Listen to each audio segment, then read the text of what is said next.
Hello மக்களே, கல்வியால் வறுமையை வெல்ல முயலும் கடைக்கோடி கிராம மக்களின் உண்மை வாழ்க்கையை இந்த வீடியோவில் உங்களுக்காக தருகின்றோம்.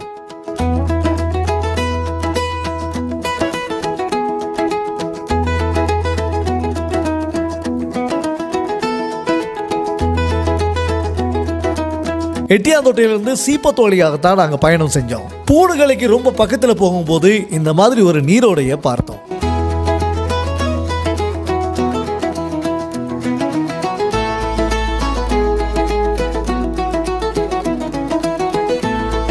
இந்த பஸ் பெலம்பிட்டியாவுக்கு தான் போகுது.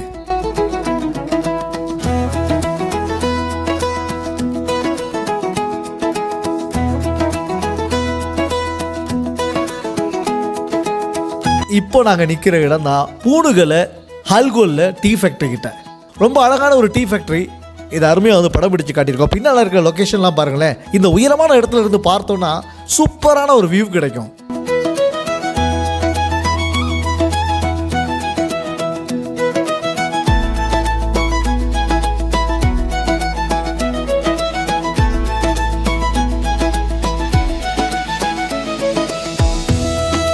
இப்போ நாங்கள் இந்த இடத்துல இருந்து புறப்பட ஆரம்பித்தோம்.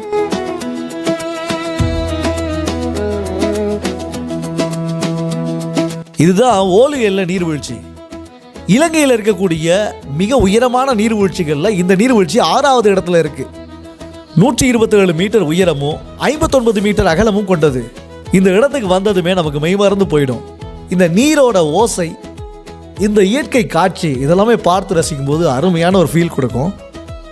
இந்த வீதியினோட பயணம் செய்யும் போது கிட்டத்தட்ட 7 நீர்வீழ்ச்சிகளை நம்ம பார்க்கலாம். இங்க பாருங்க என்ன அருமையான ஒரு காட்சின்னு.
இங்க பாருங்க, இதுதான் இலங்கையில பாவனையில் இருக்கக்கூடிய மிக பழமையான மரப்பாலம் அப்படின்னு சொல்றாங்க.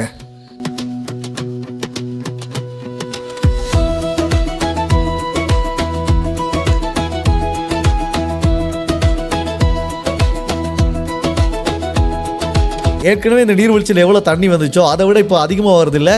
காரணம், மேலே இருக்கக்கூடிய கிராமங்களில் மழை பெய்து தண்ணி வந்து அதிகமாகி இருக்கு.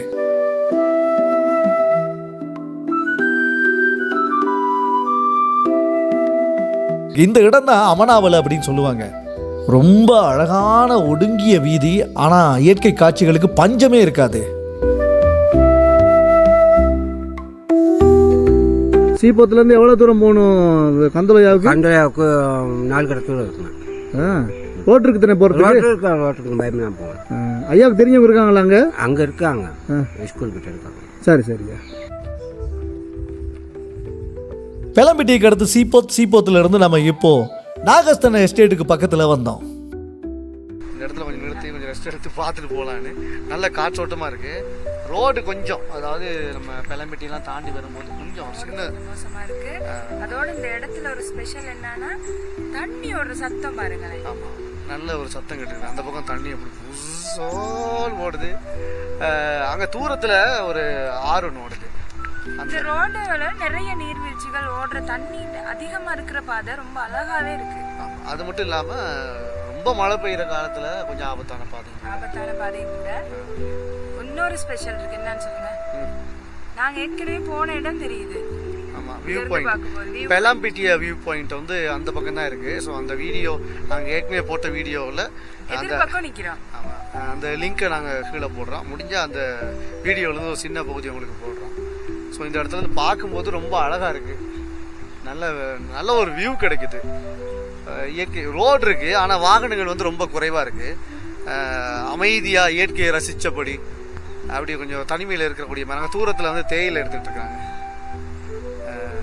அது நாகசேனை எஸ்டேட்னு நினைக்கிறேன். ஸோ அந்த இடத்துல நல்லா இருக்கு.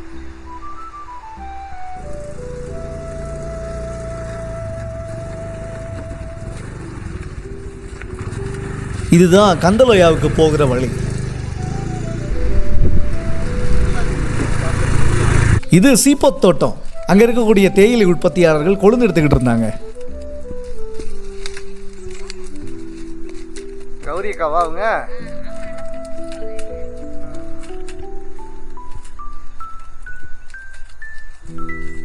இப்போ நாங்கள் கந்தலோயா எஸ்டேட்டுக்கு பக்கத்துக்கே வந்திருக்கோம். அதோ தெரியுது பாருங்க, அதான் கந்தலோயா எஸ்டேட். இதுதான் கந்தலோயா ஆறு. இந்த ஆறோட பேர் தான் இந்த ஊருக்கே பேரா வச்சிருக்காங்க.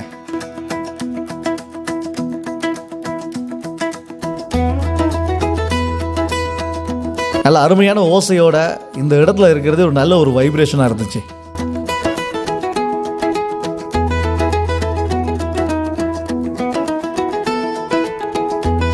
நீங்க பாருங்க, இதுதான் கந்தலோயா தேயிலை தொழிற்சாலை. ரொம்ப காலத்துக்கு முதல்ல இந்த தொழிற்சாலை இயங்கி இருக்கு.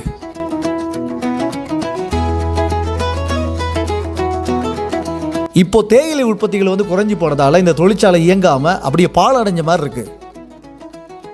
இருந்தாலும் இந்த தொழிற்சாலை இன்றைக்கு இந்த ஊரோட அடையாளமாவே இருக்கு.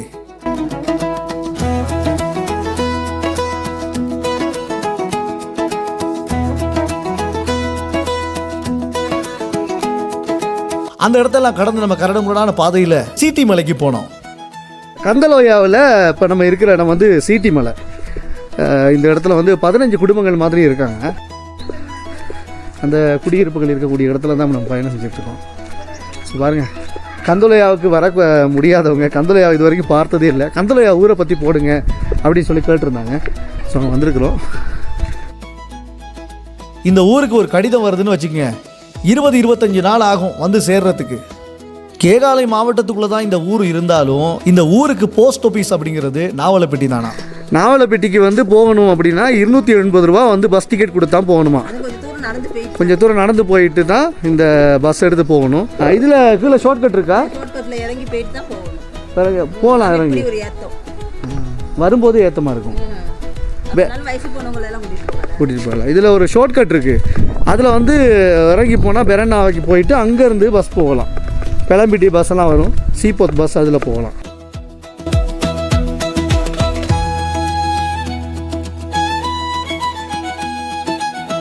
நாங்கள் நாலுப்பட்டிக்கு தான் முக்கால்வாசி போகணும். நாலுப்பட்டிக்கு போகிறனால எங்களுக்கு கையில் சண்டை இல்லாட்டி பஸ்ஸுக்கு போக இயலாது. ஒருத்தம்னா ஒரு ஆளை கூட்டிகிட்டு போனால் 6000 7000 செலவு.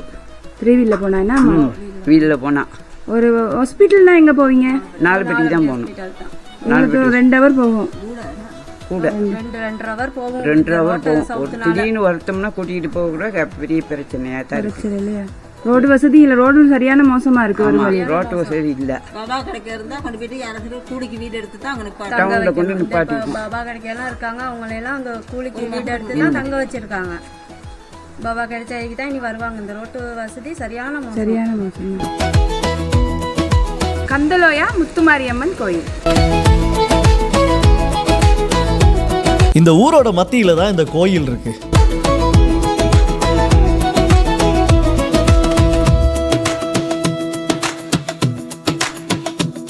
இந்த ஊரில் இருக்கக்கூடிய முக்காவாசி குடும்பங்கள் இந்த இடத்துல தான் இருக்கக்கூடிய குடியிருப்புகளில் இருக்காங்க.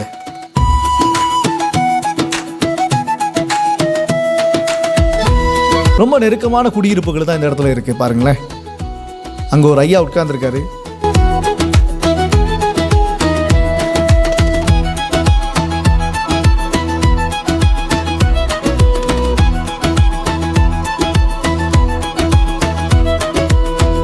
வேலைக்கு போயிட்டு வந்துக்கிட்டு இருந்தாங்க. அந்த மலையில் கொழுந்து பத்தலை, இன்னொரு மலைக்கு போகிறோம் அப்படின்னு சொன்னாங்க. ஸ்கூலுக்கு பக்கத்தில் தான் இருந்துகிட்டு இருக்கோம். கந்தலோயா தமிழ் மகா வித்தியாலயம். இந்த இடத்துல லொக்கேஷன் எப்படி இருக்குன்னு பாருங்கள். ஸோ இங்கே இதுக்கு பக்கத்துலேயே நொண்டிக்கருப்பு கோயில் அப்படின்னு ஒரு கோயில் இருக்குது பாருங்கள். இந்த மாதிரி குலதெய்வ வழிபாடுகள் அப்படிங்கிறது ஒவ்வொரு ஊர்லேயும் வந்து இருக்கும். ஒரு நகரத்துக்கு போய் ரீச் பண்ணுறதோ இல்லை ஒரு வங்கி கணக்கில் இருந்து காசு எடுக்கிறதோ இப்படி எல்லா தேவைகளையும் பூர்த்தி செய்து கொள்வதற்கு ரொம்ப ஒரு என்ன சொல்கிறது கஷ்டமான ஒரு சூழ்நிலையில் வாழ்ந்துக்கிட்டு இருக்கிற மக்கள் தான் இங்கே இருக்கிறாங்க. அழகான ஊர், ஆனால் மக்கள் வந்து சர்வசாதாரணமாக வாழலை. கல்வியை பொறுத்த மட்டும் ஒரு நல்ல ஒரு தரமான கல்வியை வழங்குறாங்க. இந்த இங்கே இருக்கக்கூடிய பாடசாலையில் சிறப்பான ஒரு கல்வி சேவையை வழங்கிட்டு இருக்கிறாங்க. நிறைய பேர் வந்து படித்து நல்ல ஒரு நிலைக்கு வந்துக்கிட்டு இருக்கிறாங்க. ஸோ இந்த ஊருடைய எதிர்காலம் நிச்சயமாக கல்வியினால் நிச்சயமாக மாறும்.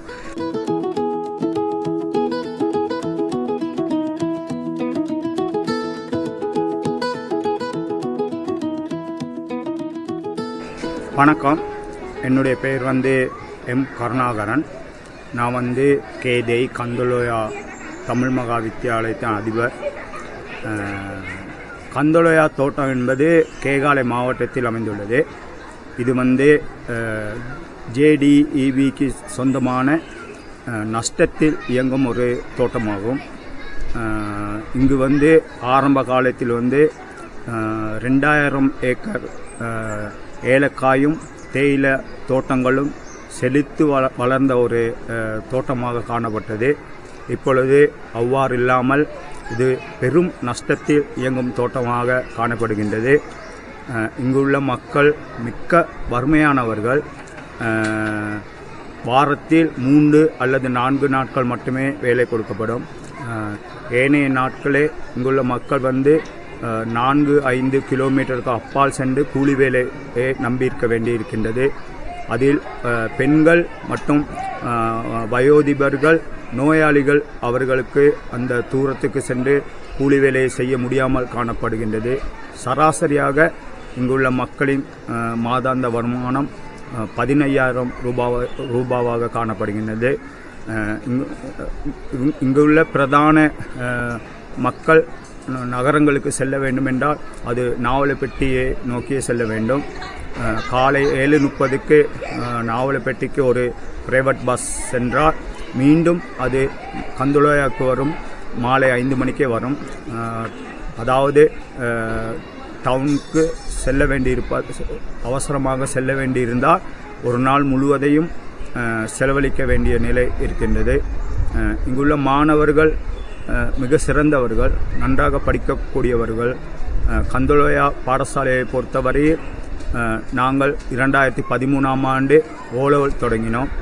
2016ஆம் ஆண்டு ஏலெவல் ஆர்ட்ஸும் 2018ஆம் ஆண்டு ஏலெவல் கொமர்ஸும் தொடங்கினோம். தற்பொழுது 90 மாணவர்கள் ஓலெவலில் சித்தி அடைந்துள்ளனர்.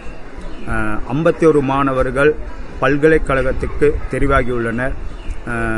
இங்குள்ள பெற்றோர்கள் பாடசாலை மீது நிறைய பற்று வைத்துள்ளார்கள். அவர்களின் ஒத்துழைப்பாலும் ஏனைய தொண்டு நிறுவனங்கள் எங்களுக்கு உதவி செய்தனாலுமே எங்களால் இந்த வெற்றியை அடைந்து கொள்ள முடியுமாக இருந்தது. கந்தலோயா தோட்டத்தில் மொத்தமாக 162 குடும்பங்கள் வாழ்கின்றன. ஏலக்காய் செடி பார்த்துருக்கிறீங்களா?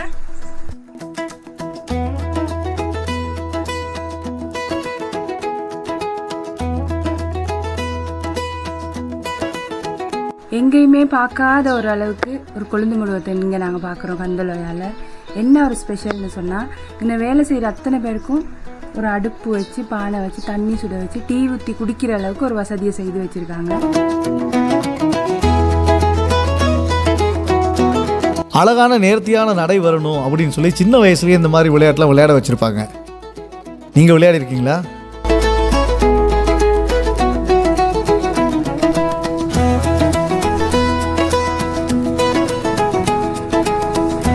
இப்படி ஒரு கரடுமுரடான பாதையில் தான் எங்களுடைய பயணம் முக்கால்வாசி இந்த ஊருக்குள்ளேயே இருந்துச்சு. பார்க்குற இடமெல்லாம் கராம்பு வச்சுருக்குறாங்க. ஸோ பசுமையாக இருக்குது வீடுங்க. இந்த பூ வந்து நம்ம நல்ல வாசனையான பூ. இந்த பூவுக்கு என்ன பெயர் சொல்லுவாங்கன்னு தெரியல. ஆனால் இந்த வழிபாட்டுக்கு இந்த பூவை வந்து அதிகமாக வந்து வைப்பாங்க. பேர் தெரிஞ்சால் சொல்லுங்கள், என்ன பூன்னு சொல்லி. இந்த கலரில் இருக்கும். அப்படியே கொஞ்சம் காலம் போக போக இப்படி மாறிடும். வியாபாரத்துக்கோ தொழில் ரீதியாகவோ இந்த ஊரை விட்டு நீங்கள் தொலை தூரத்தில் போய் இருப்பீங்க. ஸோ உங்களுக்கு நிச்சயமாக இந்த ஊரை வீடியோ பார்க்கும்போது ஒரு டச் ஆகும்ல மனசுக்கு. அம்மா வேலை செஞ்சுட்டு போகிறாங்க, கொண்டு வந்து. இன்றைக்கி வேலையா? டெய்லி வேலை இல்லையே? சரிங்க சரி. இங்கே இருக்கக்கூடியவர்களுக்கு வந்து தினந்தோறும் வேலை கிடையாது, மற்ற எஸ்டேட் மாதிரி இல்லை. ஸோ வருமானம் அப்படிங்கிறது ரொம்ப குறைவு. வெளியில் வேறு ஏதாவது வேலைகள் தேடி தான் அவங்க செய்யணும். ஸோ இப்படிப்பட்ட ஒரு கிராமம் இலங்கையில் இந்த மாதிரியான ஊர்களும் இருக்குது அப்படிங்கிறத வந்து நீங்கள் புரிஞ்சுக்கணும். இந்த மாதிரி ஊர்கள்லாம் வந்து நம்ம பார்த்து ரசிக்கிறதுக்கு ஒரு அழகு இருக்குது. ஆனால் மக்களுடைய வாழ்க்கை வந்து ரொம்ப கஷ்டமான ஒரு கடத்தில் தான் இருந்து வாழ்ந்துக்கிட்டு இருக்கிறாங்க. அவர்களும் வந்து வெளியில் வரணும், சாதிக்கணும் அப்படின்ற ஒரு உணர்வு நிச்சயமாக நமக்குள்ளே வந்து இருக்குது.